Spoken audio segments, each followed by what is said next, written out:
আসসালামু আলাইকুম রহমতুল্লাহ। Home tutor একাডেমিতে তোমাদের জানাই স্বাগত।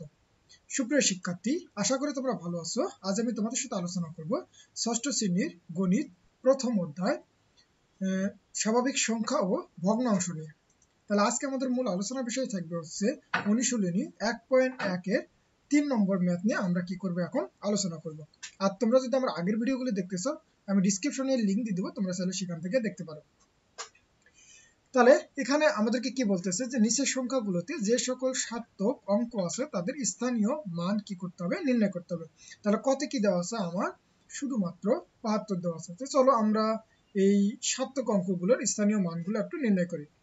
তার মানে এখানে দেখো যে প্রদত্ত ৭২ সংখ্যাটিতে ২ এর স্থানীয় মান কত হচ্ছে ২ একক, কেননা এটা হচ্ছে একক স্থানীয় অঙ্ক আছে, তার মানে এটা হচ্ছে ২ একক, অর্থাৎ ২ গুণন ১, তার মানে কত হবে ২।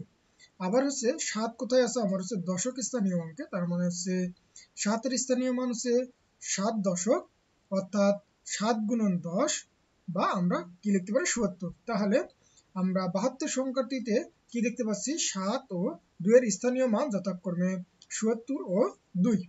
তাহলে আশা করি তোমরা এতটুকু বুঝতে পারছো। এবার তারপরে দেখো খতে কত দেওয়া আছে, যে ৩৫৯। তাহলে এটার স্থানীয় মান আমরা কিভাবে বের করবো। তাহলে সেম একইভাবে আমরা দেখো যে ৩৫৯ সংখ্যাটিতে তাহলে ৯ এর স্থানীয় মান কত, ৯ একক, অর্থাৎ ৯ গুণন ১, তার মানে হচ্ছে ৯। আর ৫ যেহেতু আমার হচ্ছে কোন স্থানে আছে, দশক স্থানীয় অঙ্কে, তার মানে হচ্ছে ৫ দশক, অর্থাৎ ৫ গুণন ১০, তার মানে হচ্ছে কত ৫০। আর ৩ কোথায় আছে, শতক স্থানীয় অঙ্কে, তার মানে হচ্ছে ৩ শতক, অর্থাৎ ৩ গুণন ১০০, অর্থাৎ হচ্ছে কি ৩০০। তাহলে আমরা এই ৩৫৯ সংখ্যাটিতে আমরা কি দেখতে পাচ্ছি, যে ৩, ৫ ও ৯ এর স্থানীয় মান যথাক্রমে কত, একটা হচ্ছে ৩৫০ আর কত হচ্ছে ৯। এবার তারপরে আমাদের হচ্ছে গতে কি বলা আছে, যে ৪,২০০ কত ৩। তাহলে এটার আমরা কিভাবে স্থানীয় মানটাকে বের করতে পারি। তাহলে এই যে প্রথমত দেখো একক স্থানীয় অঙ্কে আমার কি আছে ৩, তার মানে হচ্ছে ৩ একক, অর্থাৎ ৩। দশক স্থানীয় অঙ্ক আছে ০, তার মানে কি, তার মানে সেটা তো শূন্যই থাকবে, এর কোনো মানে কোনো পরিবর্তন হবে না। আবার শতক স্থানীয় অঙ্কে কি আছে আমার ২, তার মানে হচ্ছে ২ শতক, অর্থাৎ ২ গুণন ১০০ মানে হচ্ছে ২০০। আর হাজারে কত আছে, হাজার স্থানীয় অঙ্কে আমার হচ্ছে ৪, তার মানে ৪,০০০, অর্থাৎ ৪ গুণন ১,০০০ মানে হচ্ছে কত ৪,০০০। তারপর এইবার আমরা এখানে কি কি দেখতে পেলাম, যে এই যে ৪,২০৩ সংখ্যাটিতে ৪, ২ ও ৩ এর স্থানীয় মান যথাক্রমে ৪,২০০ আর কত পাইলাম ৩ পাইলাম। এবার তারপর আমাদের হচ্ছে কত, এই ঘ নম্বরে কত দেওয়া আছে, যে ৭০,৮০০ কত ৯। তাহলে এখানে দেখো যে আমরা এই যে ৭০,৮০৯ এই সংখ্যাটিতে ৯ এর স্থানীয় মান কত, ৯ একক, অর্থাৎ ৯ কে ৯। আর ৮ এর যেহেতু আমার হচ্ছে দশক স্থানীয় অঙ্কের ০, তার মানে এটা নেওয়ার দরকার নেই। তাহলে শতকে কত আবার আছে ৮ আছে, তার মানে হচ্ছে ৮ শতক মানে হচ্ছে কত ৮০০। আবার হচ্ছে এখানে দেখো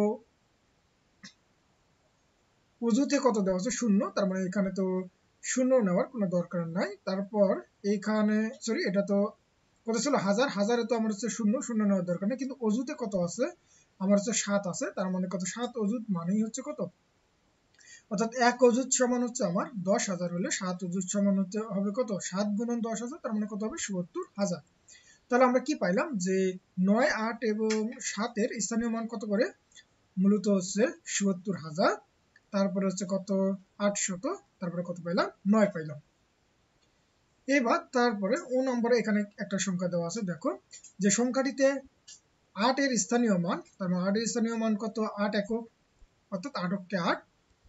দশক স্থানীয় অঙ্ক আছে হচ্ছে ৭, অর্থাৎ ৭ দশক মানে হচ্ছে কত ৭০।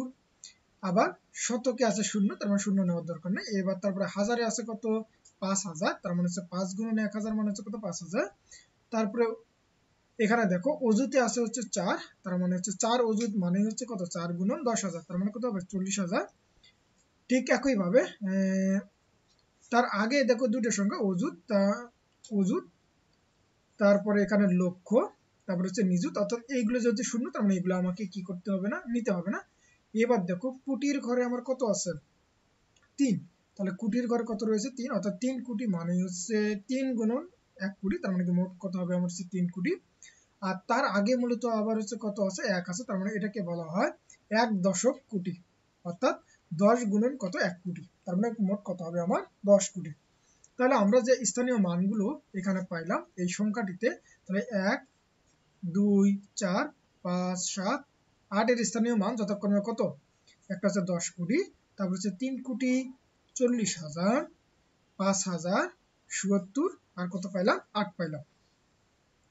এবার 6 নম্বরে দেখো যে কি বলতেছে, এখানে যে সংখ্যাটা দেওয়া আছে, তাহলে একক স্থানীয় অঙ্ক আছে 9, তারপর 9কে 9, দশক স্থানীয় অঙ্ক আছে 0, নেওয়ার দরকার নাই। শতকে আছে কত আমার 7, তার মানে হচ্ছে 7 শতক মানে হচ্ছে কত 700। আর এখানে হাজারে আছে হচ্ছে কত 9, তার মানে হচ্ছে 9,000। বাকিগুলো দেখো হচ্ছে 0, এগুলো নেওয়ার দরকার নেই। এবার হচ্ছে আমরা কোটির ঘরে যখন যাবো তখন কত আছে 5, তার মানে হচ্ছে 5 কোটি। আর তার আগে আছে যেহেতু আমার হচ্ছে 2, তার মানে হচ্ছে 2 দশক কোটি, অর্থাৎ আমার হচ্ছে 2 দশক মানে হচ্ছে কত 20, আর কোটি মানে হচ্ছে 1 কোটি, তাহলে কত হবে আমার মোট 20 কোটি।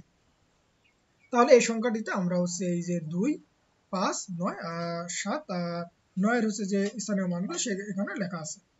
এবার তারপরে 6 নম্বরে দেখো এখানে আরেকটা সংখ্যা দেওয়া আছে, তাহলে এখানে একক স্থানীয় অঙ্কে আছে মূলত 5, তারপরে দশক স্থানে 4, 4 দশক মানে হচ্ছে কত 40, তারপরে শতক 8 শতক মানে হচ্ছে কত 800, তারপরে হাজারে আছে হচ্ছে 7, 7,000। এইদিকে দেখো এগুলো 0, তার মানে এগুলো নেওয়ার দরকার নেই। এখানে কততে আছে, এটা মূলত হচ্ছে 9 দশক কোটি, অর্থাৎ কোটির ঘরেও 0, কিন্তু তার এখানে কত আছে 9 দশক কোটি, তার মানে হচ্ছে 90 গুণন 1 কোটি, অর্থাৎ মোট হচ্ছে 90 কোটি। এবং তার আগে দেখো আবার কি আছে 5 আছে, এটাকে বলা হয় 5 দশক বা 5 শতক কোটি, তার মানে এটাকে আমরা বলবো হচ্ছে 5 শতক কোটি, তার মানে কি হচ্ছে 500 গুণন 1 কোটি, তার মানে কি কত হবে 500 কোটি। এইবার তারপর আমাদের কত বুরকির জ্বর, তাহলে এখানে কি বলতেছে যে এখানে এই সংখ্যাটিতে আমরা একক স্থানীয় অঙ্কে আছে 2, তার মানে 2 কে 2, 3 কত আছে দশক স্থানীয় অঙ্কে, তার মানে হচ্ছে 3 দশক 30, শতক স্থানীয় অঙ্কে আছে মূলত হচ্ছে 4, তার মানে হচ্ছে 4 শতক মানে হচ্ছে কত 400। এবার হাজারে রয়েছে মূলত 8, তার মানে 8,000।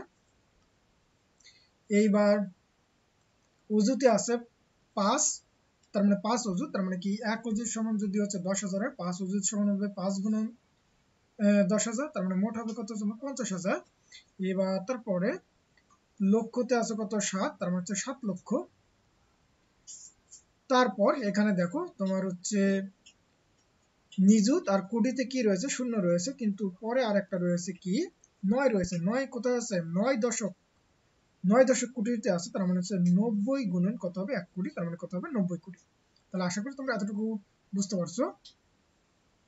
এবার আমাদের হচ্ছে 6 নম্বরে যে সংখ্যাটা দেওয়া আছে, তোমরা এখান থেকে একটু দেখে নিবা যে আসলে এই ঠিক সেম ভাবে মূলত এই আমরা স্থানীয় মানগুলো জাস্ট খালি গুণ করে তার স্থানীয় মানগুলো কি করতেছি নির্ণয় করতেছি।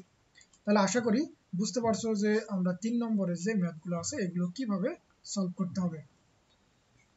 তাহলে আজকের মতো এই পর্যন্তই। আমি পরবর্তী ভিডিওতে তোমাদের সাথে মূলত 4 5 অর্থাৎ পরের অঙ্কগুলো নিয়ে আলোচনা করব। তাহলে তোমরা সকলে ভালো থাকবে, সুস্থ থাকবা। আল্লাহ হাফেজ।